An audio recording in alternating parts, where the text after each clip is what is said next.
Esse Zé Ninguém reencarnou em outro mundo como um fracassado feio e sem futuro, mas aí ele desperta poderes de nível divino e salva a princesa. Agora ele vive com um harém de waifus que você só vê em sonho. A história começa numa viagem de ônibus normal para a escola, como qualquer outro dia. E então, do nada, um trem o atinge em cheio. Fim de jogo. No último segundo de Haruto, a única coisa que ele consegue pensar é na promessa que fez a garota que amava de que nunca a deixaria. Mas aí ele abre os olhos de novo, só que não é mais Haruto. Agora ele é um garoto chamado Ryu, e do nada ganhou de presente uns poderes ocultos que o deixam absurdamente forte. Memórias continuam explodindo na cabeça dele. Outra vida, outro nome, outro mundo. Ryu está confuso e pensa que talvez esteja doente, imaginando coisas, até que a realidade o atinge em cheio. Uns caras brutos aparecem, falam mal do cheiro dele, o jogam pra fora e basicamente o tratam como se não fosse ninguém. Enquanto colhe frutas e tenta processar tudo, Ryu continua se perguntando quem é Haruto, mas decide que não importa. Ele é Ryu agora, e a única coisa que realmente se importa é com a mãe, a única pessoa que ele acredita ter. Então a mãe dele saiu para procurar carne, e Ryu ouve o tio batendo. Ele abre a porta sem pensar, e isso se torna o maior erro da vida dele. O tio Lucius o ataca como se ele não valesse nada, surta sobre demônios escondidos como humanos e o força a tomar um veneno paralisante. Ryu nem consegue se mexer, e bem quando a mãe dele volta, Lucius consegue exatamente o que queria. Ele a mata bem na frente de Ryu. Ela implora para que ele poupe o filho com seu último suspiro, e Lucius o faz, mas só porque quer que Ryu viva com aquela dor e cresça buscando vingança. Ryu não se quebra. Ele jura que um dia Lucius vai desaparecer deste mundo para sempre. Depois disso, Ryu se recompõe, se veste e encontra um grupo de mulheres. Elas o insultam como se ele fosse um magricela qualquer. Um Zé Ninguém, mas uma delas, Célia, fala com respeito. Ela pergunta se ele viu a amiga desaparecida delas, Flora. Ryu diz que não, então Célia usa um feitiço para checar se ele está mentindo. E sente algo chocante, uma quantidade insana de aura pura jorrando dele. Como ele está falando a verdade, ela lhe dá algumas moedas de prata pela ajuda e sai correndo. Ryu volta, mas no segundo em que ele entra, tudo desanda. Um assassino o ataca e tenta esfaqueá-lo no peito, e a única razão pela qual Ryu sobrevive é porque a bolsa de moedas bloqueia a lâmina. Ele cai no chão e então vê, todos os outros no lugar já estão mortos. Bem quando Ryu pensa que é o próximo, uma mulher misteriosa o chama de Haruto, e de alguma forma o ajuda a se conectar à magia ilimitada dentro dele. A aura de Ryu se acende, seu corpo endurece, e ele joga o assassino para trás com um golpe de palma. Seus movimentos de repente parecem familiares, como memória muscular da vida de Haruto. Ele entra numa postura de karatê, desvia limpo e acerta um chute na cara do cara. Quando o assassino não para, Ryu torce o braço dele e o quebra. O assassino, furioso por um garoto estar batendo nele, ataca de novo, mas Ryu o joga no chão com força. E é aí que Ryu ouve, uma garota chorando. Ele percebe que o que aqueles caras estavam transportando não era carga, era Flora, a princesa. Ela implora para que ele a salve, mas no segundo em que vê os corpos por toda parte, desmaia de choque. Ryu não pode deixá-la lá, então a carrega para fora e vai procurar as mulheres que estavam procurando antes. Quando ele devolve Flora, as coisas não correm bem. A irmã de Flora, Christina, assume na hora que Ryu a sequestrou e o repreende sem nem ouvir. Outra mulher, Vanessa, encosta uma faca nele e o manda ir ao castelo se explicar. Mais tarde, os cavaleiros capturam o assassino, mas antes que ele possa falar, alguém desconhecido lhe o mata para calá-lo. No castelo, Ryu é amarrado e tratado como um criminoso. Um cara chamado Charles o tortura, batendo nele repetidamente, tentando forçar uma confissão de que Ryu sequestrou Flora, basicamente.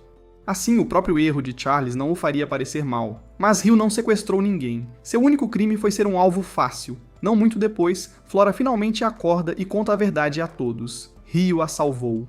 Bem quando Ryu está sendo espancado tão brutalmente que está prestes a morrer, a ajudante da princesa invade e surta, exigindo saber por que estão destruindo o garoto que a resgatou. Eles param, mas então Ryu desaba, seu corpo destruído pelos ossos que quebraram. Celia corre e o cura, e Ryu desmaia de novo. Quando ele acorda, Celia está bem ali. Ela se desculpa por tudo que ele passou só por ajudar Flora. Então ela diz a ele que o rei quer conhecê-lo. Ryu concorda, e quando vê o rei o agradece e oferece uma recompensa. Ryu é autorizado a frequentar a Academia Real. Alguns dias depois, Ryu chega à escola, e não é um começo feliz e novo. No primeiro dia, ele sofre bullying. Um pirralho irritante zomba do jeito que ele fala. Então as pessoas percebem que Ryu nem sabe ler, e as risadas pioram. Mas Ryu não se dobra. Depois da aula, ele vai direto para a sala do professor para ter aulas particulares. E aqui está a parte louca. Assim que ele aprende os símbolos, começa a resolver tudo instantaneamente. Para ele é só matemática básica, e graças às memórias de Haruto, ele ainda tem a mentalidade de um estudante universitário. Mais tarde, Célia senta com ele para tomar chá e pergunta se a escola tem sido difícil. Ryu admite que se sente mal por já ser alvo, mas depois disfarça como se não importasse. Semanas se passam e durante o treino de espada, o instrutor nota o estilo estranho de Ryu e o chama para um duelo. A forma de Ryu é pouco convencional, mas funciona. Ele avança, mantém a defesa firme e continua acertando golpes. O pirralho ainda faz piadas sobre como ele luta, mas o instrutor fica impressionado e até pergunta se Ryu já pensou em se tornar um cavaleiro. Ryu é o único na turma que não quer isso. Meses se passam. Ryu estuda a língua até alcançar e depois superar todos. Suas notas e inteligência sobem acima de toda a turma, mas as memórias de sua vida passada continuam voltando com mais força. Ele continua pensando em Mei, a garota que Haruto amava. Eles eram próximos quando crianças, mas depois que os pais deles se separaram, eles foram separados. Haruto a viu mais uma vez no ensino médio, e então ela desapareceu como se nunca tivesse existido. Isso mexe com a cabeça de Ryu. Parte dele ainda dói como se Haruto estivesse vivo dentro dele, mas Ryu se força a aceitar a verdade. Haruto se foi, e Ryu é quem tem que viver agora. Então os resultados dos exames saem, todos ficam chocados. Um órfão sem teto como Ryu tira uma nota perfeita empatado com a princesa. O pirralho loiro o chama instantaneamente de trapaceiro porque, não tem como ele ser tão inteligente quanto a realeza. Mas a amiga da princesa rebate, chamando-os de invejosos. Célia também intervém e pede provas de trapaça, e como não tem nenhuma, eles saem envergonhados. Depois Célia admite que está preocupada com o quão mal Ryu é tratado. Ryu pergunta se ela lidou com coisas parecidas crescendo, e ela diz que sim, mas que pelo menos tinha pessoas ao seu lado. Ryu diz a ela que ele também ficará bem, porque agora ele a tem. Célia cora forte e diz que não se importa em ser amiga dele. O laço deles fica mais forte, e ela até promete que se ele chorar por causa do bullying, ela o abraçará até ele se sentir melhor. Ryu brinca que funcionaria perfeitamente porque ela é minúscula. Célia fica ainda mais sem graça. Anos se passam assim. Antes que percebam, Ryu é escolhido para representar a academia num torneio de artes da espada. O pirralho loiro faz um escândalo, recusando-se a aceitar Ryu como representante, mas o instrutor o cala. Célia percebe o quanto Ryu mudou, mais forte, mais alto, mais maduro, e diz a ele que ele cresceu muito nos últimos 5 anos. Ryu a provoca de volta, dizendo que ela ainda é pequena como sempre. Mais tarde, tomando chá, Célia pergunta o que ele planeja fazer depois da formatura. Ryu diz a ela na lata. Ele vai deixar o país. Ele diz que não há nada pra ele aqui. Isso atinge Célia em cheio, porque Ryu a ajudou tanto, arrumou o lugar com ela e sempre a apoiou quando ela teve dificuldades. Ryu se desculpa, mas a lembra que ela provavelmente vai se casar em breve de qualquer forma. Célia rejeita isso imediatamente, dizendo que não pretende se casar tão cedo. Ryu brinca que ela deveria pensar nisso antes de ficar velha, então acrescenta que ela sempre será pequena nos aspectos importantes, então não importa. Célia se pergunta para onde Ryu irá em seguida, e o único objetivo de Ryu é claro. Ele quer chegar à terra de onde sua mãe veio, antes de morrer. Célia percebe que ele está divagando de novo, parecendo triste, e não consegue deixar de se perguntar que tipo de vida ele realmente viveu para carregar tanta dor. Chega o dia do torneio, e a primeira escolha da academia é Ryu. O pirralho loiro imediatamente o menospreza, dizendo que ninguém espera nada e que é melhor ele não envergonhar a escola. Ryu entra na arena e percebe que seu oponente é o mesmo cavaleiro que o torturou anos atrás. A luta começa e o cara está claramente furioso, lutando como se Ryu estivesse insultando. Desde o incidente da princesa, ele foi rebaixado e ainda está amargurado com isso, então ele ataca com tudo o que tem. Mas ele está tão bravo que fica imprudente, avança errado e deixa uma abertura. Ryu a aproveita instantaneamente, derruba a espada e encerra a luta de forma limpa. O cavaleiro não consegue aceitar e começa a agir como se não estivesse se esforçando. O árbitro o repreende para parar de dar desculpas e perder com honra. Naquela noite, um estranho misterioso bebe com o cavaleiro e discretamente busca informações. Ele pergunta quem era aquele estudante, o único que venceu enquanto os outros foram massacrados. O cavaleiro revela que é Ryu, o garoto que salvou a princesa 5 anos atrás. Essa resposta faz o estranho prestar atenção. Na manhã seguinte, Célia corre animada para elogiar Ryu, mas o vê caminhando em direção a uma garota que se declara para ele. Célia pega de surpresa sem saber o que está sentindo. Mais tarde na aula, Célia ensina controle de raios. O pirralho diz que eles só estão aprendendo isso porque Ryu não consegue controlar magia de jeito nenhum. Ele tenta se exibir, mas só faz uma minúscula esfera de luz. Célia demonstra controle de verdade manipulando várias esferas ao mesmo tempo, e Ryu não consegue parar de pensar porque ele só consegue copiar magia depois de vê-la. Depois da aula, outro pirralho acusa Ryu de roubar garotas só porque ele venceu uma vez. Célia o defende, mas eles distorcem e afirmam que Rio flerta com ela também. Célia nega, mas eles o ameaçam, dizendo que a família deles não ficará quieta se ele continuar de brincadeira. Flora vê isso e se sente culpada, pensando que Rio continua sofrendo porque a salvou, e ela se pergunta como retribuí-lo. Algumas semanas depois, a turma tem uma operação de campo para as notas.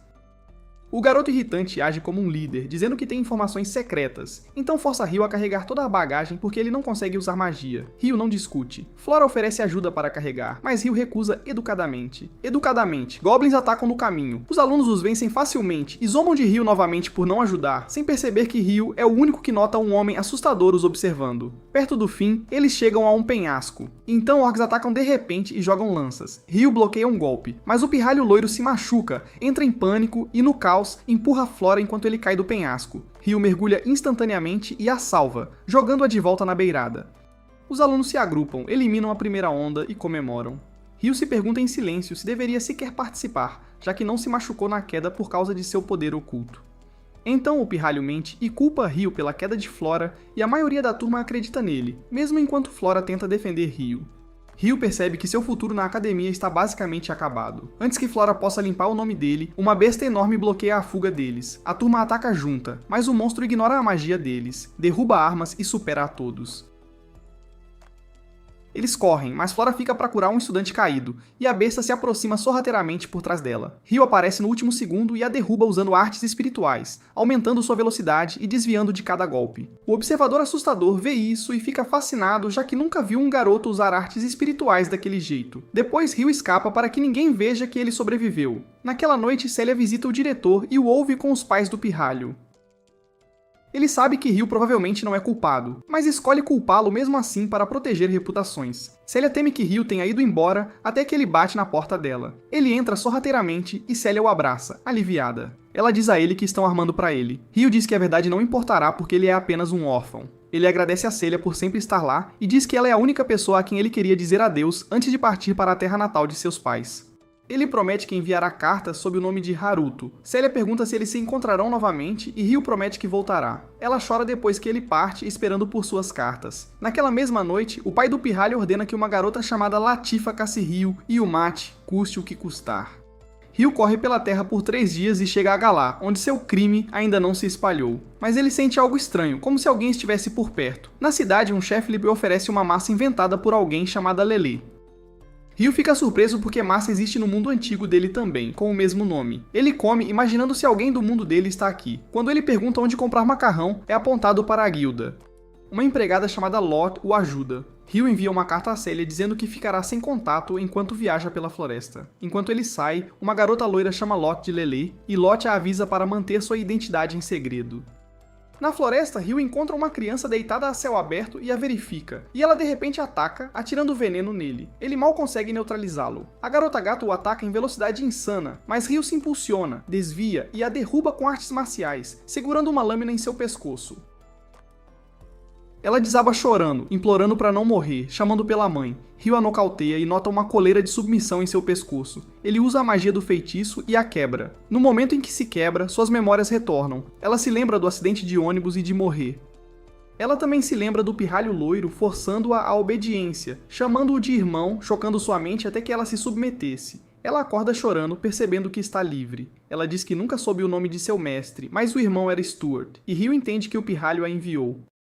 Rio pergunta se ela ainda quer matá-lo, ela diz que não. Ele diz a ela que está livre para ir e encontrar segurança, mas quando ele se afasta, ela o segue, implorando para ir com ele porque está apavorada de ficar sozinha.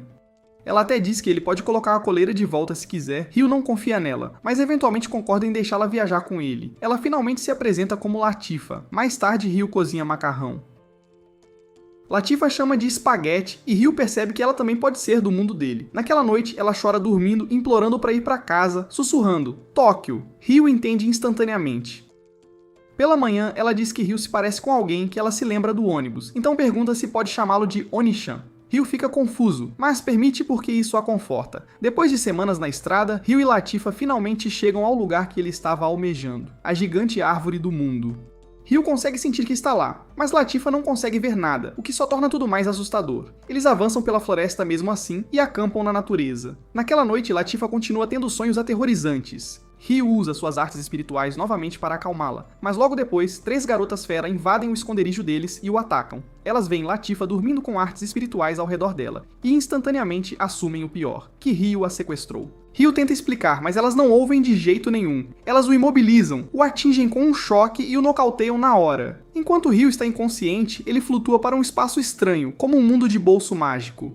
Uma garota está lá também, mas ela nem sabe quem é. A parte estranha, ela sabe quem ele é. Ela diz a ele que o nome verdadeiro dele é Haruto. Ryu exige saber como ela sabe disso, e ela diz que está conectada a ele, como se pertencesse apenas a ele. Antes de desaparecer, ela o abraça e diz que ele entenderá em breve. Então Ryu ouve a voz de Mei, implorando para ele acordar. Quando ele abre os olhos, Latifah está soluçando e o abraçando como se pensasse que ele tinha ido embora. Um ancião da aldeia aparece e se desculpa por como o trataram. E as 3 garotas caem de joelhos para pedir desculpas também. Ryu é libertado e o ancião diz a ele que ele encontrará os outros líderes amanhã. Então o deixa descansar. Na manhã seguinte, Ryu vai ao centro da Árvore do Mundo e encontra os 3 chefes da aldeia. Eles se desculpam novamente e pedem que ele aceite. Ryu não pede nada dramático, ele só quer que Latifah seja protegida.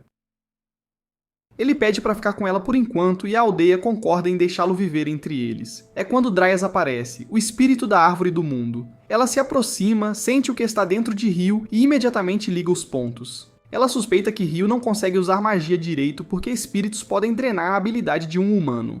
Ryu percebe que isso explica por que ele sempre teve dificuldades com o controle de magia. Dryas o examina e diz que ele tem uma quantidade ridícula de mana, mas então ela recua, chocada, porque sente um espírito raro dentro dele, um em forma humana.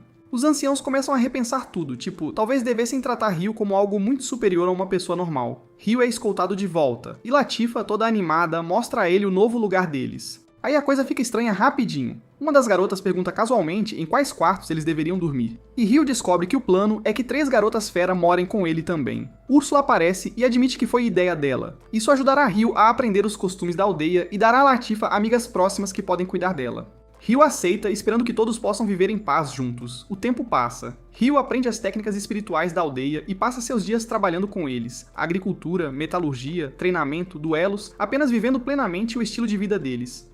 As estações mudam, e antes que ele perceba, um ano inteiro se passa. Então chega o grande festival espiritual. Dryas aparece para iniciar a cerimônia e a aldeia celebra.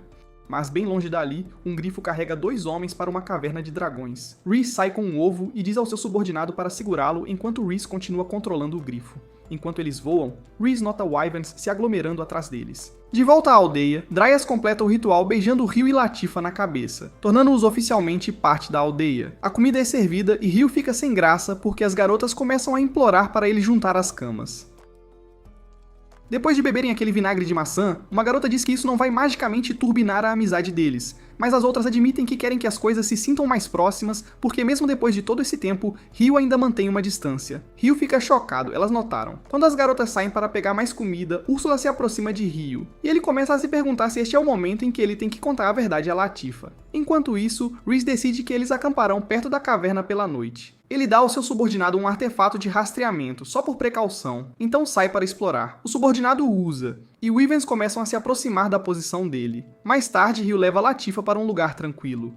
Ela pede para ele voltar para que possam brincar, mas Ryu pergunta se ela está feliz aqui. Latifah sorri e diz que adora. Ela tem amigos, finalmente se sente segura, e está genuinamente feliz. Ryu fica aliviado, e então ele solta a bomba. Ele vai partir em breve. Ele esteve indo para o leste o tempo todo e não pode levá-la com ele. Latifah desaba. Ela sai correndo e chorando. Ao mesmo tempo, Dryas sente perigo. Ela avisa a aldeia sobre a reunião de Wyverns e envia guerreiros fera para a floresta para descobrir o porquê. Enquanto procuram, Ryu se esgueira mais fundo na caverna, encontra ovos escondidos e começa a enfiá-los em sua caixa do vazio. Os guerreiros bestiais eventualmente localizam o grifo. Conforme se aproximam, o homem os ameaça com uma lâmina e tenta fugir. O líder deles dispara um raio, mas de repente um enorme Wyvern ataca por trás e o homem mal consegue desviar. Mais Wyverns chegam. Depois que Ryu termina de coletar os ovos, ele esmaga uma pedra que parou o coração do seu subordinado, fazendo-o cair do grifo. O ovo cai também. Ele aterrissa bem na frente de Latifah e se estilhaça. Um dragãozinho é revelado e um Wyvern negro surge, urrando de pura fúria. Ele se prepara para incinerar Latifah, mas Alma a salva com um tornado de vento. Alma invoca seu familiar besta e tenta lutar, mas seu martelo não faz nada, e ela é jogada para trás. O Wyvern destrói seus familiares com bafo de fogo. Latifah tenta distraí-lo para ganhar tempo, mas acaba encurralada.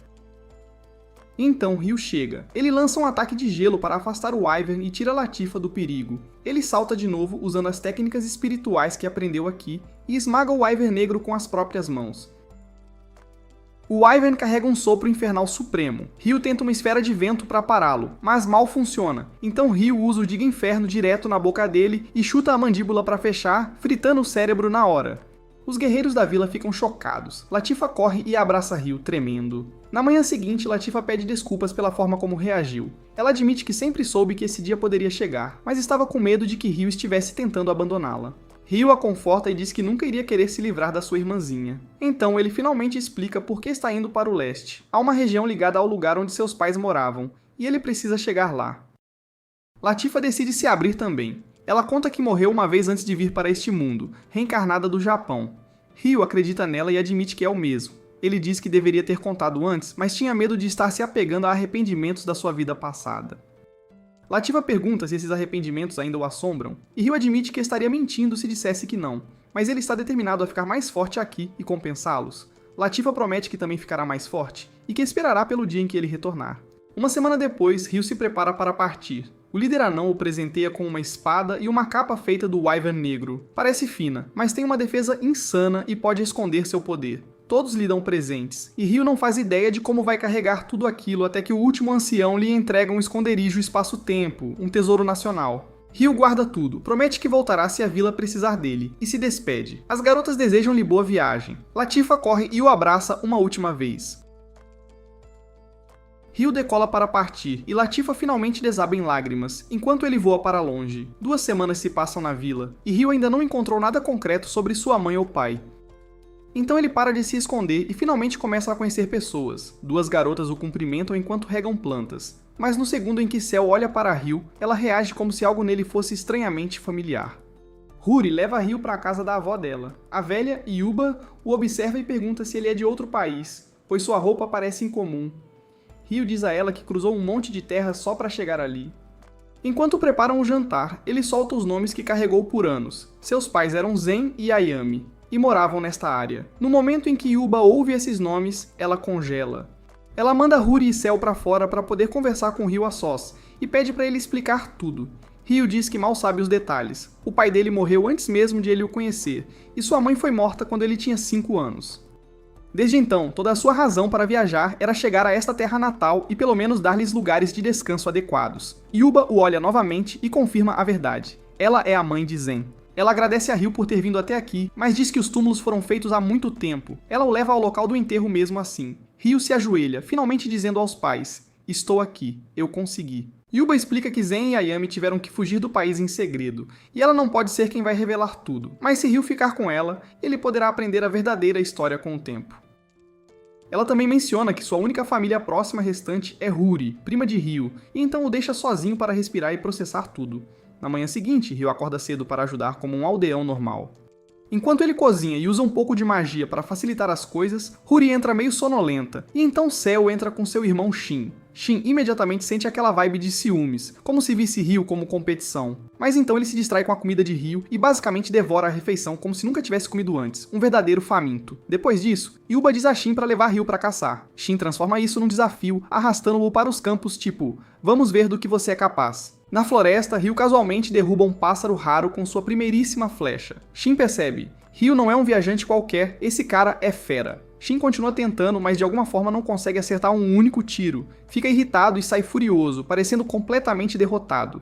De volta em casa, Ryu decide que eles precisam de melhores condições de vida e usa artes espirituais para construir uma casa de banho ao lado da casa. As garotas piram e reagem alto, tipo, "Uau!", mas nas semanas seguintes, Ryu se integra lentamente. Ele começa a se sentir um morador de verdade, não apenas um hóspede. Então, o dia da colheita chega e o caos vem junto. Pessoas começam a gritar por ajuda e do outro lado da vila, 3 homens com cara de poucos amigos aparecem e começam a encarar Huri e Cell como se estivessem fazendo compras. Que horror!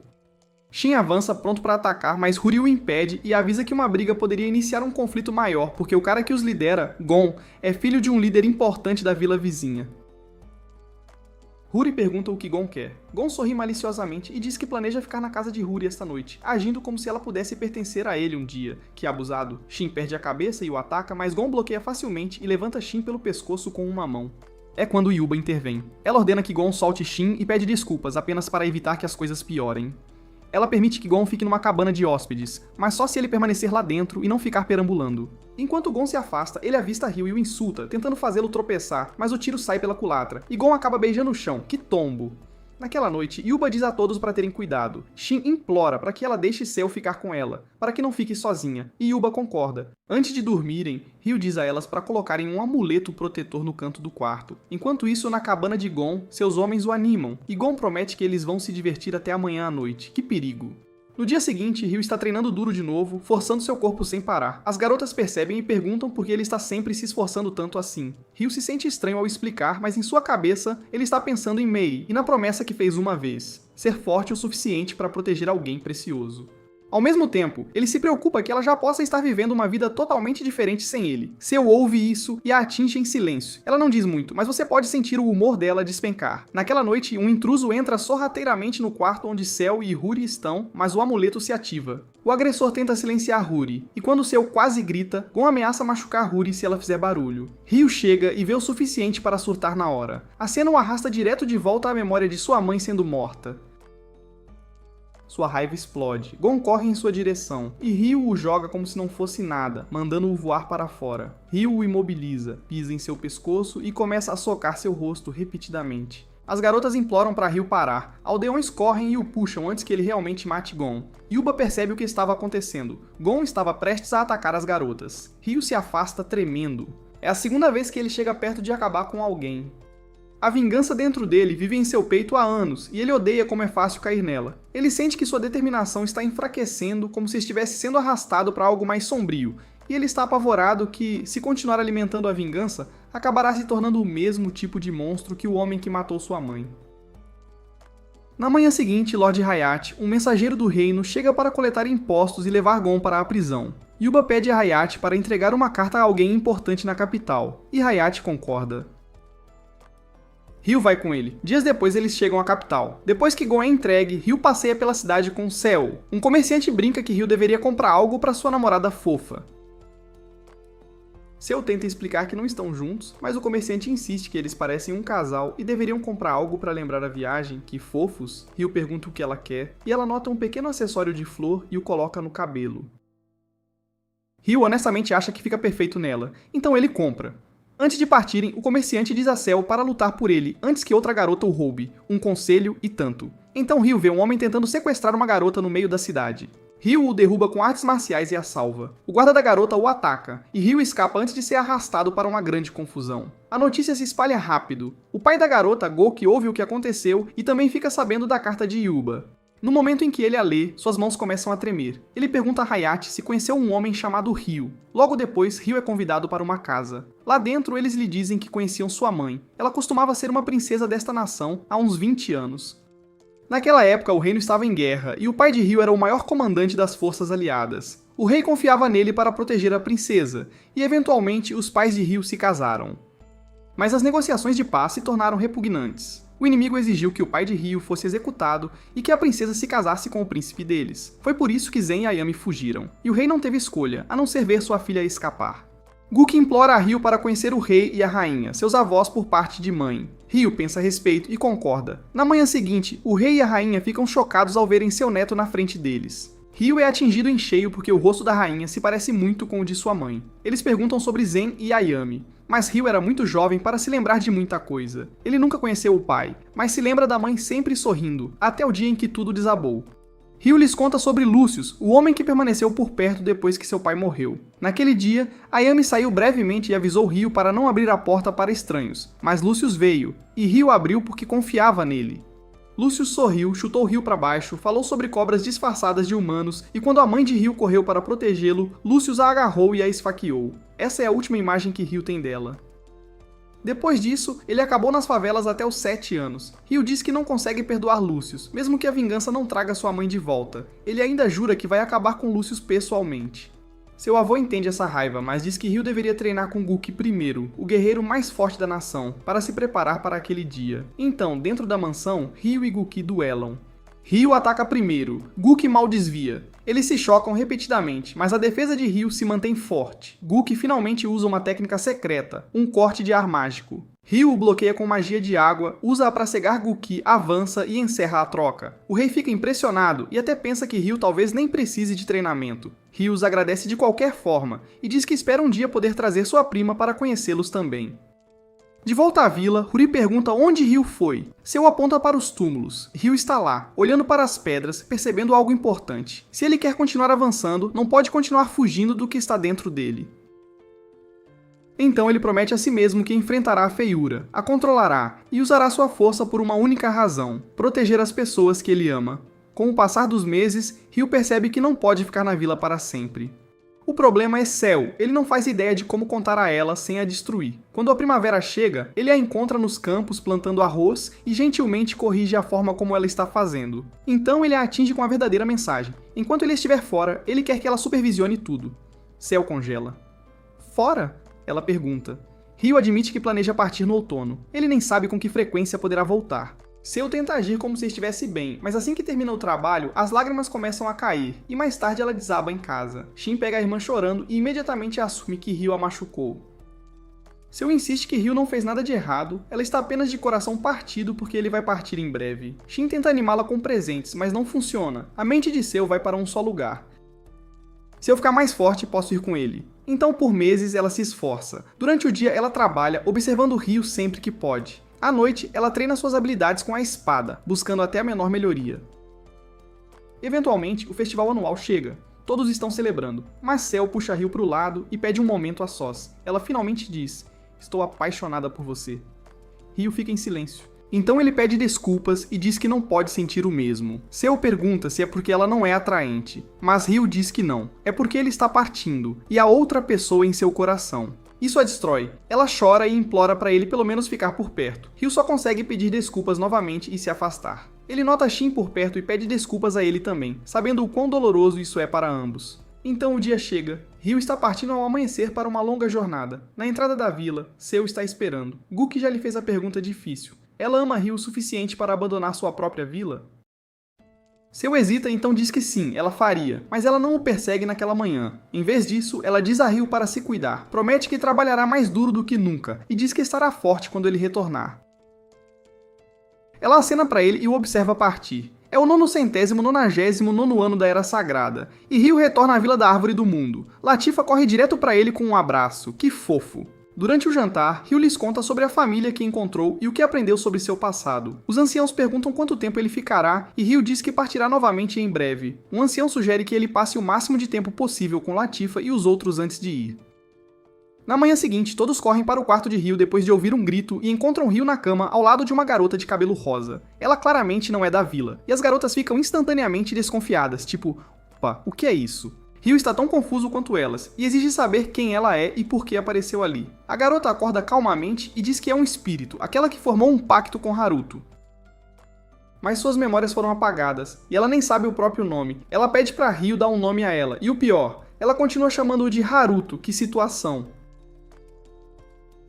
Ryu tenta disfarçar e diz a ela para chamá-lo de Ryu, mas ela fala com ele diretamente em sua mente, e deixa claro que sabe de tudo, até mesmo que ele não é originalmente deste mundo.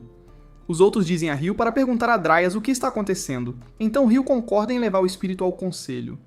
Antes de partir, o espírito muda sua roupa com magia tão sem esforço que parece gracioso. Um show! Ryu não consegue evitar de encarar, ela o lembra de Mei de uma forma que o machuca. Um nome surge em sua mente como a própria primavera, e ele decide chamá-la de Aishia. As garotas concordam que o nome combina com ela, e Latifa se pergunta se isso as torna irmãs agora. Que legal. No conselho, Dryas aparece e admite que é estranho que Aishia tenha perdido suas memórias. Ela pergunta em que elemento Aishia se especializa. Aishia responde simplesmente, todos eles. A sala inteira fica em silêncio, chocada. Eles vão pra fora pra testar. Ryu começa jogando uma pedra como um sinal e instantaneamente Aishia desaparece e o ataca. Seus chutes são afiados, seu tempo de reação iguala ao dele, e ela espelha seu estilo de combate corpo a corpo tão perfeitamente que é como lutar contra si mesmo. Ryu recua e tenta um movimento aéreo, ela quase destrói o braço dele no momento em que ele aterrissa. Ele lança estalactites de gelo, ela desaparece e retorna atrás dele com as dela. Ele muda para um tornado. Ela contra-ataca com um girando na direção oposta. Que incrível! Dryas para a luta antes que eles destruam a área. Agora todos acreditam, Aisha realmente tem domínio elemental completo. Dryas diz que vai ensinar pessoalmente a Aisha a controlar, para que ela não cause um desastre acidentalmente. Os anciãos a acolhem, Aisha os agradece, e a vila faz uma celebração para marcar sua chegada. Que festa! Depois disso, Aisha começa a treinar seu poder ao lado de Ryu. Não muito tempo depois, Dominic mostra a Ryu uma casa portátil que ele construiu, e Ryu se sente aliviado, significa que ele pode finalmente seguir em frente da vila. Latifa parece arrasada ao ouvir isso, uma das garotas puxa Ryu para o lado e pede para ele passar um tempo com Latifa antes de ir. Mais tarde, enquanto Ryu está tomando banho, Latifa aparece para conversar e ficar um pouco perto. Ela pergunta por que Aisha continua chamando-o de Haruto, e Ryu finalmente conta a verdade. Haruto era seu nome antes de reencarnar. Latifa fica super animada, pois ela pegava o ônibus escolar e sempre sonhava que o garoto de lá pudesse ser o irmão dela. Ryu faz uma pausa. Ele pergunta se isso significa que ela também estava no ônibus. Latifa fica em silêncio, e esse silêncio responde a tudo. Mesmo assim, ela diz que está feliz por ter acertado. Ele é mesmo o melhor irmãozão. Ryu promete que voltará quando terminar, e Latifa pergunta se ele quer mais alguma coisa antes de partir. Na manhã seguinte, os anciãos dão presentes a Ryu para a jornada. Um item que sempre aponta de volta para a vila, e outro dispositivo que o permite mudar a cor do cabelo para se manter disfarçado. Ryu pede que cuidem de Latifa enquanto ele estiver fora, então ele e Aisha partem. No caminho, Ryu diz a Aisha seu próximo destino, Célia. Ele não conseguiu contatá-la e precisa vê-la urgentemente. Enquanto isso, na capital, Célia encara a carta de Ryu, desejando poder falar com ele mais uma vez. E então Charles aparece, perguntando se ela está pronta para a noite em que finalmente se unirão no 1000º ano da Era Sagrada. Naquele mesmo ano, Ryu retorna à cidade onde cresceu. Ele usa o dispositivo capilar e se esgueira em direção à academia, entrando no porão para chegar ao quarto de estudos de Célia. Velhas memórias o atingem em cheio. A última vez que se viram, o adeus, tudo. Mas quando ele entra, o quarto está vazio. Ryu entra em pânico e decide que precisam de respostas rápidas. Eles usam uma ilusão em um pesquisador qualquer. Aisha aparece por trás do homem e o coloca sob um feitiço hipnótico. Ryu pergunta onde Célia está. O homem revela: Célia está no Palácio Real, e amanhã é o casamento dela. Ela vai se casar com Lord Charles, o mesmo Charles que abusou de Ryu quando criança. Ele explica o porquê. Depois que o reino sofreu uma derrota brutal para o Império Proxia, a casa do Duque Arbor mal conseguiu negociar a paz, e Charles agora está liderando esse poder. A antiga família real fugiu, e Charles está unindo forças com a Casa Clare, mas a condição é que Célia se case com ele. Ryu sai furioso e sem saída. Ele não pode aceitar que Célia seja usada assim, mas também não pode invadir o palácio abertamente. A única opção é se infiltrar e vê-la, mesmo que seja só uma vez. Aisha promete que localizará o quarto de Célia. Dentro do palácio, Célia senta-se sozinha, sentindo que está prestes a se tornar posse de alguém. Ela abre a gaveta segurando a carta de Ryu como se fosse a última coisa que a mantinha firme. Seu único desejo é vê-lo novamente, mas depois de tantos anos, ela está perdendo a esperança. Ela move a carta em direção à chama. Então a porta range, Ryu entra sorrateiramente e pede para ela ficar quieta. Célia se vira, o vê, e sem nem pensar, corre para ele e o abraça forte, como se tivesse medo de que ele sumisse se ela o soltasse. Ryu diz que sentiu falta dela. Célia percebe que ele cresceu. Ryu a provoca, dizendo que ela ainda é uma chorona. Ela grita com ele por aparecer depois de todo esse tempo, mas está sorrindo por trás, aliviada por ele ter cumprido a promessa. Ela começa a fazer chá como antigamente, mas Ryu pergunta direto sobre o casamento. É realmente o que ela quer? Especialmente quando o noivo é Charles, o homem que machucou Ryu por anos. Célia tenta dizer que está tudo bem, que Charles é respeitoso e gentil, mas Ryu percebe que ela está forçando as palavras. Ela explode e diz se ele acha que ela está mentindo, então ele deveria se casar com ela, levá-la para bem longe e ficar com ela para sempre. Ryu fica atordoado. Célia imediatamente entra em pânico e diz que estava brincando, implorando para ele esquecer o que ela disse. Ela diz para ele não ir à cerimônia e ir embora antes que os guardas apareçam. Ela o empurra para fora do quarto e assim que a porta se fecha, ela desaba, aliviada por ele ter vindo, mas aterrorizada de que ele fique preso nessa confusão. Fora do palácio, Ryu olha para as muralhas e a segurança e começa a pensar: para que serve realmente esse casamento? Ele precisa da verdade por trás disso. Aisha promete que o ajudará a encontrá-la. Ryu se desculpa por sempre depender dela, mas Aisha responde como se fosse a coisa mais simples do mundo. Ela sempre estará ao lado dele, e sempre que ele precisar, ela estará lá. Na manhã seguinte, Charles recebe Rice de volta de sua viagem como se fossem velhos amigos. Ele até oferece um lugar para ele passar a noite, agindo todo elegante. Rice apenas dá de ombros e diz que não é ele quem vai se casar hoje à noite. Mas logo depois, ele sente uma forte presença espiritual por perto, e se desculpa, dizendo que quer verificar.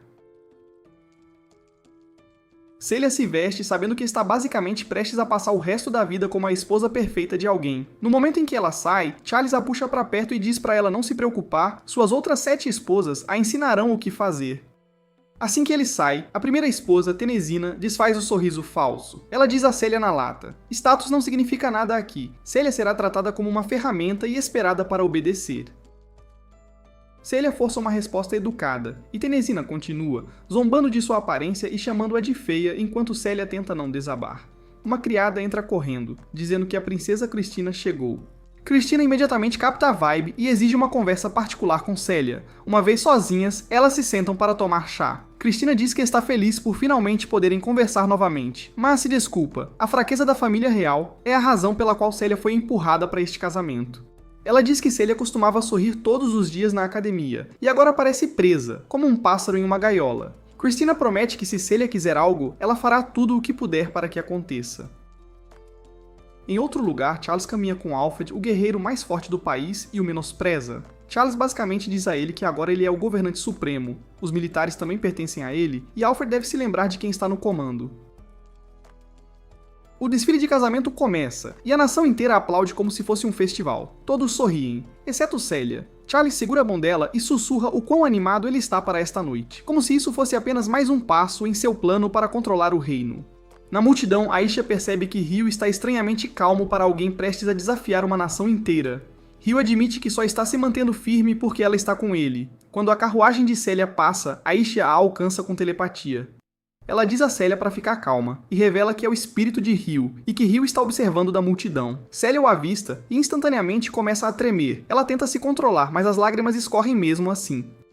Charles entra em pânico e pergunta por que ela está chorando. Então Celia mente e diz que está apenas transbordando de felicidade. Mas quando ela olha para trás novamente, Ryu se foi. Sua telepatia também não alcança mais Aisha. Por um segundo, ela se pergunta se imaginou tudo. Ela diz a si mesma: esta é a vida dela. Agora ela ficará presa como uma boneca para sempre. Então tudo explode. Ryu de repente avança da multidão, esmagando guardas como se não fossem nada. O exército tenta bloqueá-lo, então ele os afasta com magia de vento. Magos disparam balas de fótons, mas Ryu desvia de tudo e voa sobre suas cabeças. Os militares começam a surtar, queimando mana como loucos, enquanto Charles continua se gabando de que essas são as forças mais fortes da nação. Ryu prova que ele está errado rapidamente. Ele atravessa e desfere um golpe devastador no estômago de Charles. Então ele faz algo que congela a todos. Ele pressiona uma lâmina na garganta de Celia não para machucá-la, mas para encenar o sequestro. Dentro da mente dela, ele diz para ela confiar nele e ficar calma. Charles se debate, mas Ryu ameaça quebrá-lo se ele continuar se movendo. Ryu diz a Celia que isso é um ato. Ele só começou essa guerra no meio do desfile porque precisava perguntar a ela uma última vez: este casamento é realmente o que você quer? Celia diz que já concordou. Ryu pergunta de novo com mais força. Ele diz que pode ver que ela está sendo forçada e se ela quiser sair, ele vai acabar com este casamento agora mesmo. Ele diz a ela que ela significa tudo para ele e ele se recusa a perder o que mais importa novamente, porque ele já sabe como é se arrepender de algo para sempre. Ele a avisa que o futuro para o qual ela está caminhando é de miséria e pergunta direto se ela está realmente feliz. Celia hesita. Ela diz que seus sentimentos poderiam causar problemas para todos os outros, então ela não sabe qual é a escolha certa. Ryu diz: talvez não haja uma escolha perfeita, mas se isso fosse realmente certo, ela não estaria tão devastada. Ele promete que realizará o desejo dela se ela simplesmente não desistir. Celia pergunta o que ele faria se ela não quisesse se casar.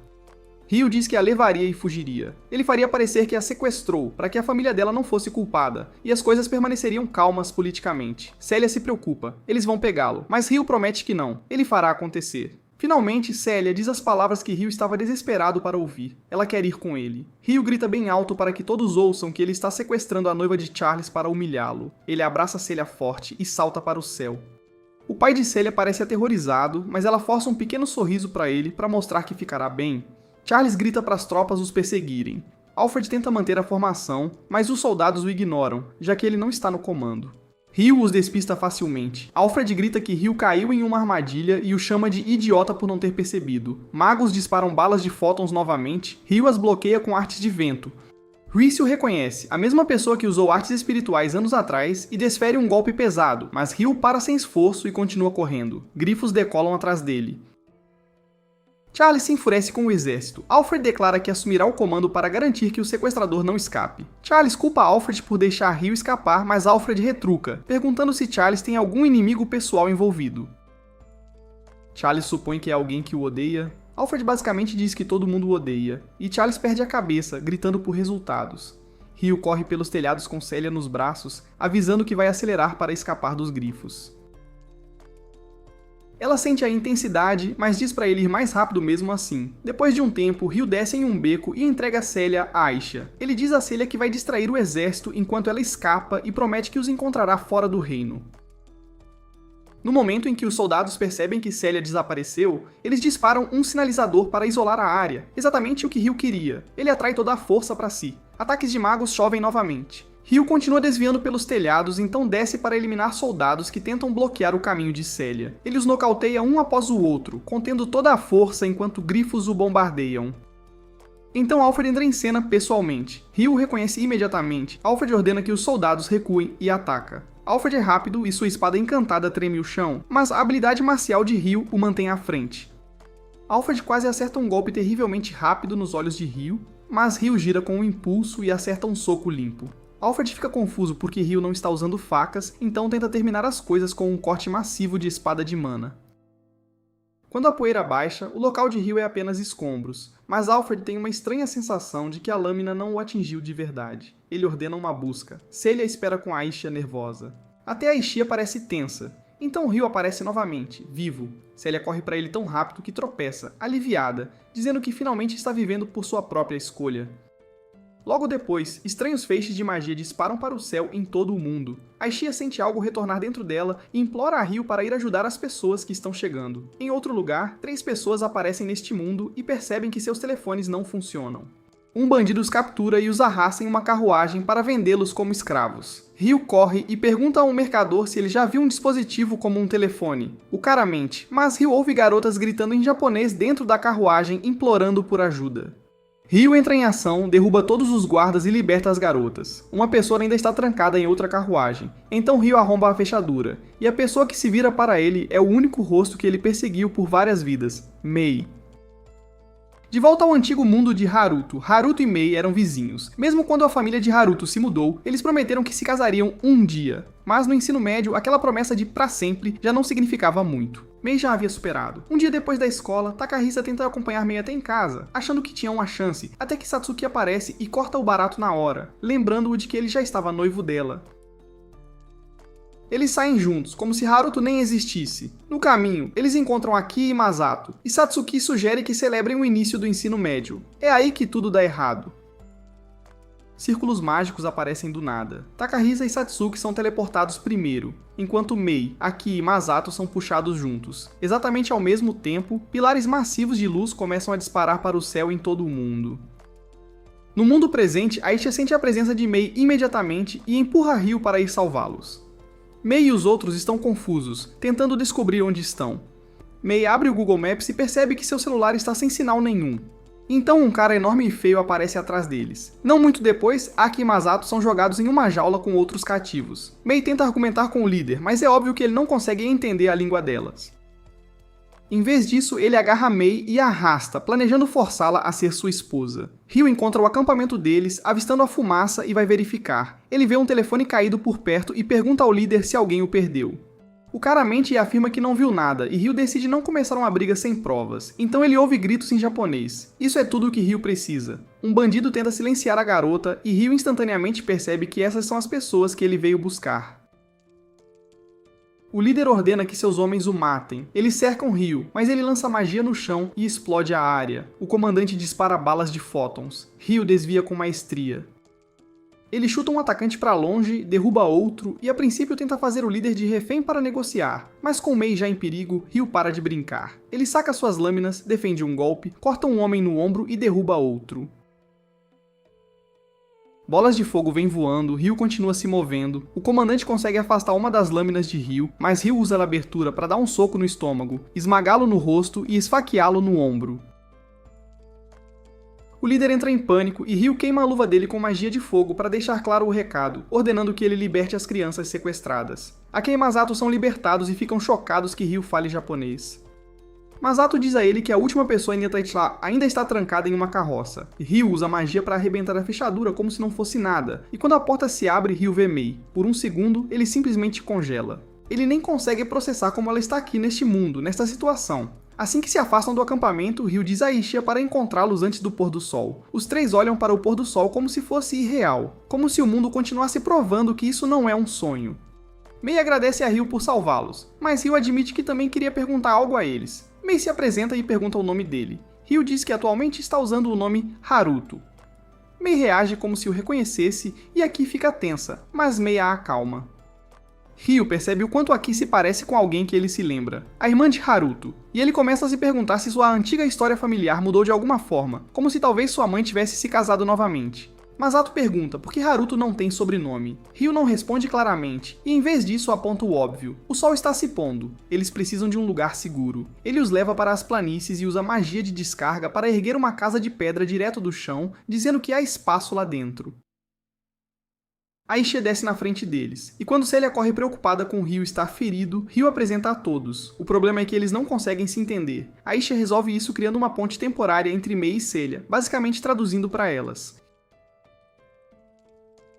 Ela explica que só pode fazer isso porque Ryu entende as duas línguas. Então ela casualmente diz que está com fome, então Ryu convida todos para dentro.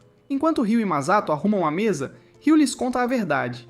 Eles estão em outro mundo. Masato percebe que eles tiveram sorte de Ryu os ter encontrado, e Ryu confirma que se ele não tivesse aparecido, eles teriam sido vendidos. Durante o jantar, Ryu percebe que Celia está usando roupas esportivas. Celia explica que Aki as emprestou a ela porque não queria ficar com o vestido de noiva. Pelas histórias de todos, Ryu junta as peças. Eles foram arrastados para algum tipo de fenômeno de magia de invocação que causou o teletransporte. Mei pergunta se eles podem voltar para a Terra. Ryu admite que não tem ideia e diz que nem é o mesmo que o caso dele, já que ele renasceu aqui. Celia menciona a lenda ligada ao ano de janeiro da Era Sagrada, uma profecia sobre 6 pedras sagradas se acendendo como pilares de luz colorida e invocando heróis poderosos. Mas Ryu olha para Masato e as garotas e diz que isso não corresponde em nada à imagem de herói, e Celia concorda. Mei então menciona algo importante: Takahisa e Satsuki foram teleportados antes deles, então eles também podem estar em algum lugar neste mundo e possivelmente em perigo. Aisha mal está prestando atenção porque sua mana está baixa, e ela se apoia em Ryu para se recuperar. Celia fica constrangida e pergunta o que está acontecendo. Aisha diz que está restaurando sua magia, mas o jeito que ela diz faz Celia se sentir pior. Então Aisha casualmente menciona que sempre dorme ao lado de Ryu, o que instantaneamente deixa Celia furiosa. Mei fica desconfortável com toda a conversa e se oferece para arrumar a mesa. Aki e Masato a ajudam, e a tensão diminui um pouco. Ryu mostra a todos os seus quartos e até acompanha Celia lá pra cima antes de lhe desejar boa noite. Mais tarde, sozinho, Ryu se pergunta o que Mei pensaria se ele admitisse a verdade, que ele carrega as memórias de Haruto. Mas ele se lembra que não é mais Haruto, ele fez sua escolha. Ele sujará as mãos se for preciso para vingar sua mãe. Então, há uma batida. Celia entra e diz que quer conversar.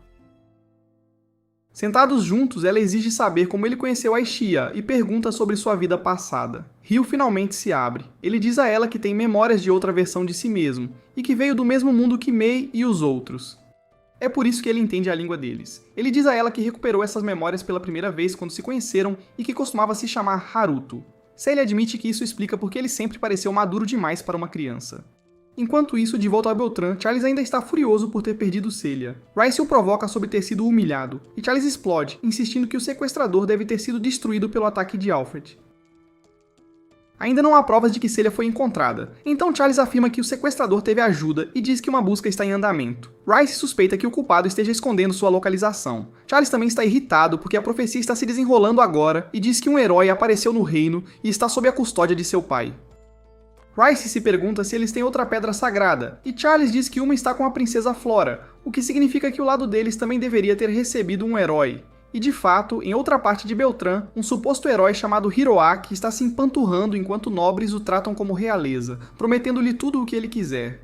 Hiroaki pensa que está vivendo em uma web novel porque se lembra de ter sido teleportado enquanto lia coisas assim. Quando Flora aparece e o Duque Gustav explica a profecia dos 6 deuses sábios, Hiroaki assume que sua katana os convenceu. Mesmo achando que a história parece meio furada, ele decide entrar no jogo e sair por cima. Ele os acusa de tê-lo sequestrado e exige saber se pode voltar para casa, enquanto Gustav chama tudo de um mal-entendido. Mais tarde, Ryu sugere que todos mudem a cor do cabelo para se misturar antes de entrar na cidade. Celia e Mei ficam boquiabertas com a agitação do lugar. Elas vão até a guilda rica, onde uma garota chamada Chloe as recebe com um sorriso.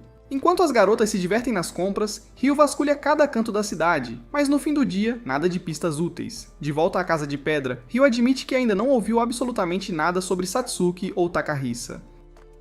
O que ele pode confirmar é que os heróis realmente apareceram, tal qual a profecia dos 6 deuses sábios dizia. Aki imediatamente quer sair correndo para procurar, mas Ryu corta o barato dela na hora. Ele a adverte que não podem sair por aí às cegas. Primeiro precisam aprender a língua e os costumes deste mundo, e Ryu já sabe quem pode ajudar, a Vila dos Espíritos. Aisha, por sua vez, já está visivelmente exausta e faminta pela mana de Ryu, como se estivesse no limite. No dia seguinte, Ryu se apronta para partir, Mei pede que ele tome cuidado. Ryu então pede a Aisha para zelar por todos enquanto ele estiver fora. Em seguida, ele usa a magia de descarga para invocar uma pedra de aspecto ancestral, ativa o teletransporte e some num piscar de olhos, bem na frente deles. Pouco depois, ele chega à Vila dos Espíritos. No instante em que se aproxima, Latifa corre e o abraça com um entusiasmo que parecia ter guardado o dia todo. As mulheres fera também surgem, dizendo que sentiram uma enorme perturbação mágica e logo deduziram que era ele. Ryu vai direto ao ponto e pede para se encontrar com os anciãos, e Ana prontamente diz que irá chamá-los. Na reunião, Ryu explica o que ele acredita ter acontecido. Aqueles pilares de luz são magia espaço-tempo, feitos para puxar pessoas de fora deste mundo. Ele conta que soube que, durante a Guerra Divino-Demoníaca, 6 heróis surgiram, e agora está acontecendo de novo. Os anciãos perguntam por que ele tem tanta certeza, e Ryu lhes revela a verdade. Ele encontrou 3 pessoas de outro mundo. Isso choca a todos. Os anciãos perguntam se são heróis. Ryu, sem rodeios, diz que não. Eles não se parecem em nada com as figuras lendárias, e ele os encontrou bem longe dos pilares de luz. Mas estavam com 2 heróis invocados pouco antes de tudo, então Ryu crê que foram arrastados pela invocação, como dano colateral. Alma percebe algo crucial. Ryu consegue se comunicar com eles. Ryu finalmente admite que entende a língua deles porque viveu no mundo deles numa vida passada, mas deixa claro que é algo complicado e que não quer detalhar. Então ele pede um favor aos anciãos, que seus amigos possam ficar na vila por alguns meses enquanto ele busca um jeito de mandá-los de volta. Os anciãos concordam, e Ryu promete manter em segredo a existência da Vila dos Espíritos. Ele também avisa que partirá novamente logo no dia seguinte. Naquela noite, Ryu e Latifa conversam em particular. Ryu se desculpa por ter revelado sua vida passada aos anciãos, dizendo que foi o único jeito de fazê-los levar a situação a sério. Latifa pergunta se ela também deveria revelar seu segredo. Ryu a aconselha a não se apressar, mas ao vê-la cabisbaixa, ele se suaviza e a lembra que ela sempre será importante para ele. Ele então revela algo enorme. A pessoa que mais amou na vida passada está neste mundo, e sua irmãzinha também foi trazida para cá. Ele também pede a Latifa que os detalhes de sua vida passada não se espalhem. Ele quer que seja mantido em sigilo, basicamente o segredo deles. No dia seguinte, Ryu avisa que estará de volta em 2 semanas. As garotas se despedem e ele parte. Lá na capital de Beltran, o rei Francis informa a Liseolote que a pedra sagrada deles invocou um herói. Ele planeja convidar embaixadores de outros reinos e organizar um grande evento para apresentar o tal herói. Ele pede a Liseolote que entregue os convites, e ela prontamente aceita. O rei também comenta algo curioso. Os heróis se apresentam com o sobrenome primeiro, o que o faz suspeitar que todos possam vir do mesmo lugar. Então ele pede a Charlotte que guie Liseolote até o quarto do herói. Ao entrar, Liseolote percebe que o herói é Satsuki. Enquanto isso, na floresta, Reese cria um grupo de Revenants e os ordena a procurar por qualquer um com uma enorme quantidade de magia. De volta à Casa de Pedra, Celia tenta ensinar a língua local a Masato, mas ele não pega nem a pau. Mei e Aki preparam um almoço e Mei se pergunta quando o Ryu vai voltar. Aki a provoca, dizendo que ela só fala no Ryu. Mei diz que confia nele e acredita que ele fará de tudo para levá-los para casa. Aki a pressiona, perguntando por que ela parece tão à vontade perto dele. Mei responde que Ryu é realmente gentil e admite que gosta dele por ele carregar o nome Haruto. Aki explode, dizendo que o Haruto que ela conhecia era terrível e não merece ser comparado a Ryu. Percebendo que está se exaltando, Aki sai para esfriar a cabeça. Enquanto ela pensa se Mei ainda tem sentimentos por Haruto, um revenante surge. Mei também sai, e as duas avistam os monstros. Mei diz a Aki que precisam voltar para dentro, mas o monstro líder rompe a barreira. Ele as ataca, e Aisha o pulveriza instantaneamente com uma explosão. Celia e Masato sentem o tremor. Masato pergunta o que está acontecendo e Celia o manda ficar lá dentro. Lá fora, Aisha percebe que o Revenant não está morto e deduz que ele foi atraído pela energia mágica da barreira.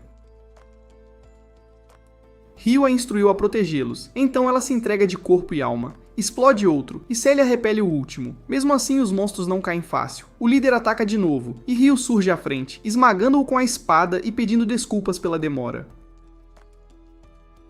Ryu percebe que o líder é mais resistente que o esperado. Ele pergunta a Aisha se ela sabe o que são Revenants, mas ela não sabe. Ryu a instrui a proteger os outros enquanto ele cuida do líder. O monstro tenta fugir, mas Ryu o intercepta, desvia dos golpes, o joelha com força e o encurrala. Pouco antes de se dissipar, ele murmura algo para Ryu, e então se desfaz, deixando para trás a informação de que os outros monstros foram destruídos. Ryu, ainda remoendo o que o Revenant disse, percebe que a criatura estava implorando para ser eliminada. Em outro lugar, Reese descobre que seu último grupo não retornou. Ele presume que foram aniquilados, mas decide que isso só o atrasa, então ele vai montar uma força ainda maior. De volta à Vila dos Espíritos, Latifah ainda pondera se deve ou não contar seu segredo a Mei e aos outros. Ela pensa que isso pode aproximá-los. Então Ryu retorna, e desta vez ele traz o grupo consigo. Eles ficam boquiabertos por terem sido teletransportados de novo. Latifah corre para cumprimentar Ryu, e Sarah e as outras mulheres fera também vêm para dar as boas-vindas. As mulheres fera se curvam para Aisha como se ela fosse sagrada. Masato pergunta se ela é uma deusa, e Ryu explica que o povo das feras adora espíritos de alto nível. Celia está tensa em conhecer Mei, mas Latifah, com toda a sua simpatia, diz que também está feliz em conhecê-la. Então aqui, Mei e Masato percebem que Latifah fala japonês. Latifah confirma animadamente, dizendo que tem memórias de sua vida passada. Ela também admite que já contou aos anciãos e às mulheres fera, pois queria ajudar Ryu. Ryu não curte muito que ela tenha soltado a língua, mas aceita, já que ela fez por ele. Dentro da vila, os anciãos dão uma festa de boas-vindas. Um velho solta um comentário meio sem noção sobre eles parecerem humanos, e a vovó o cala na hora, sem dó nem piedade. Eles passam a noite bebendo suco de uva, e Masato nota um dos pratos que Latifah diz ter preparado. No dia seguinte, Celia encontra Ryu treinando. Ela quer que ele entenda o que se passa em seu coração, mas também se preocupa que ele esteja se esforçando demais para salvar Mei e os outros. Ela diz que quer ajudar, mas sente que está apenas sendo um estorvo. Ryu a tranquiliza, dizendo que ela não é o problema e que vai coletar informações sobre os heróis, mas antes a ajudará a entregar uma carta aos pais dela. Mais tarde naquele dia, eles se preparam para partir. Latifah e os outros os veem se despedir, e Mei entrega a Ryu uma refeição especial que ela preparou, torcendo para que voltem em segurança. De volta à capital de Beltron, Lizelot vai convidar Hiroaki para a festa do rei, como emissária real. Hiroaki fica instantaneamente deslumbrado com a beleza dela e concorda em ir, torcendo para vê-la de novo. Naquela noite, Ryu e as garotas finalmente chegam à casa de Celia. Celia lhes conta que há uma passagem secreta no jardim, algo que só a família dela conhece. Eles se agacham atrás de um arbusto, enquanto ela explica que a entrada fica bem ao lado da fonte. Ryu aponta que serão vistos pelos guardas, então sugere que usem artes espirituais. E não é que o timing foi perfeito, um guarda se aproxima para checar os arbustos, mas Ryu e as garotas já haviam ficado invisíveis. Assim que o guarda se afasta, Celia aponta para a fonte, e Ryu abre a entrada na mesma hora. Lá dentro, Celia acende uma lâmpada, mas no exato instante, a lâmpada mágica de seu pai reage e começa a brilhar, indicando que a presença deles foi detectada. Ryu os alerta que foram notados. Celia rapidamente coloca sua carta na mesa e eles escapam antes que alguém os pegasse de vez. Roland abre uma porta secreta e entra, ouvindo um movimento. Quando ele chega, tudo o que encontra é a carta de Celia. Ele a lê e percebe que ela está se desculpando por ter fugido. Ele corre para o jardim, chamando seu nome, mas ela já havia partido. Ele só pode torcer para vê-la de novo. Enquanto se afastam, Ryu se pergunta se Celia quer encontrar sua família de verdade agora. Mas Celia diz que prefere manter distância por enquanto. Ela o agradece por levá-la para casa em segurança e Ryu promete que a reunirá com eles até o outono. No dia seguinte, eles chegam ao mercado e a cidade pulsa de vida. Então percebem que Aisha sumiu. A encontram numa barraca, comendo tranquilamente. Quando Ryu tenta pagar, o vendedor reclama que ela praticamente roubou a comida do prato de outra pessoa. Enquanto eles resolvem a situação, o vendedor solta uma grande novidade. Alguém recebeu uma fortuna para preparar um navio para um herói, e esse herói está a caminho de uma festa de apresentação. Pelo visto, já partiram. Lá no território do Duque Huguenot, o tal herói Hiroaki está em reunião com nobres, a princesa Flora e Lizelot. Lizelot relata que avistaram um dragão perigoso e que a cidade precisa ser abandonada e as pessoas evacuadas. Hiroaki tenta bancar o herói corajoso e pergunta o que ela pretende fazer. Lizelot diz que está voltando para seu país. Hiroaki, sem ter mais nada de útil para fazer, oferece-se para acompanhá-la. O Duque Huguenot no fundo nem liga, já que Hiroaki não serve para nada onde está mesmo. Hiroaki jura que protegerá a princesa e até invoca sua arma para se exibir, enquanto Lizelot solta um comentário provocador que o deixa sem chão. No dia seguinte, o grupo viaja pela floresta. Arya percebe que algo está errado na área e ordena que os soldados entrem em formação imediatamente. As defesas da carruagem são ativadas. Hiroaki entra em pânico e pergunta o que está acontecendo, e Arya o informa que a floresta está infestada de monstros incontáveis. Então a emboscada acontece. Monstros começam a lançar pedras. Dentro da carruagem, Hiroaki quase surta, mas as donzelas criam barreiras para bloquear a barragem. Quando mais monstros surgem à frente, Arya ordena que as donzelas desfaçam a barreira conjunta e ataquem individualmente. Ela libera magia, como um canhão, abrindo caminho pela linha de frente. Maria direciona outros para cobrir os flancos, e Chloe permanece atrás dos cavaleiros após aprimorar sua capacidade física para se juntar ao combate. Lá do alto, Rhys observa. No instante em que vê Arya, ele começa a maquinar como explorar os pontos fracos da defesa deles. Hiroaki fica inquieto e então algo pesado aterrissa no teto da carruagem. Ele entra em pânico, invoca sua espada e corre para fora. Rona não tem escolha a não ser segui-lo, e Lísolot também vai, com uma barreira mágica erguida. Hiroaki pergunta se podem mesmo vencer, e Lísolot diz que sobreviverão, mas Hiroaki está visivelmente abalado, irritado e se sentindo inútil, mesmo sendo um herói. Lísolot se afasta para curar os feridos. Enquanto Arya atualiza sobre a batalha, Rhys percebe que a retaguarda está ficando exposta e pensa que sua distração está funcionando. É então que um monstro gigantesco surge. Rona o identifica. Um minotauro, uma besta lendária que causou estragos durante a Guerra Divino-Demoníaca. Então outro minotauro surge atrás de Hiroaki, que literalmente despenca para trás de tanto medo. Arya percebe que está cercada, desvia de um ataque por um tris e luta para se safar. Um minotauro esmaga parte da carruagem e quando ele avança em Flora, Lísolot a puxa para fora do perigo. O minotauro ergue sua arma para acabar com eles e Rio surge. Ele decepa a mão do minotauro e o destrói com um chute brutal. Flora o encara em choque, pois a forma como ele se move a lembra do garoto que a salvou anos atrás. O segundo minotauro avança, Rio choca lâminas com ele, então o arremessa para trás com um redemoinho que o faz deslizar pela floresta. Outro monstro surge da fumaça, mas Rio desaparece de sua vista e o aniquila num piscar de olhos. Com a ameaça afastada, os soldados celebram. Então o duque e as princesas se aproximam. Rio reconhece Flora, e Lísolot o agradece e se apresenta. Rio lhes diz que seu nome é Haruto. Flora, desconfiada, pergunta se já se encontraram antes. Rio responde que nada, que é apenas um viajante de passagem. Hiroaki então se adianta e se apresenta como um herói. Rio imediatamente reconhece que ele é japonês e o cumprimenta educadamente, pois agora tem certeza de que este herói é alguém que ele terá que resolver, mais cedo ou mais tarde. Rio também percebe que esta é uma chance de se aproximar de nobres poderosos em Galar, então pede para viajar com a escolta de Lísolot. Ele se oferece para consertar a carruagem danificada, mencionando que os viu antes enquanto passavam pela floresta. Em pouco tempo, Rio termina os reparos. Maria se aproxima com uma bebida e tenta fazê-lo provar, agindo com uma ousadia um tanto exagerada. Ali perto, o Duque se pergunta como vão tirar aquela espada gigante do caminho. Hiroaki vê sua chance de brilhar, levanta a enorme espada e a joga de lado como se não pesasse nada. Rio admite que é impressionante, mas Hiroaki passa por ele com um ar de superioridade. De volta à Vila dos Espíritos, Masato, Aki e Mei continuam a estudar a língua local. Durante o treinamento espiritual, Aki percebe que sua magia não para de falhar e começa a se sentir completamente inútil.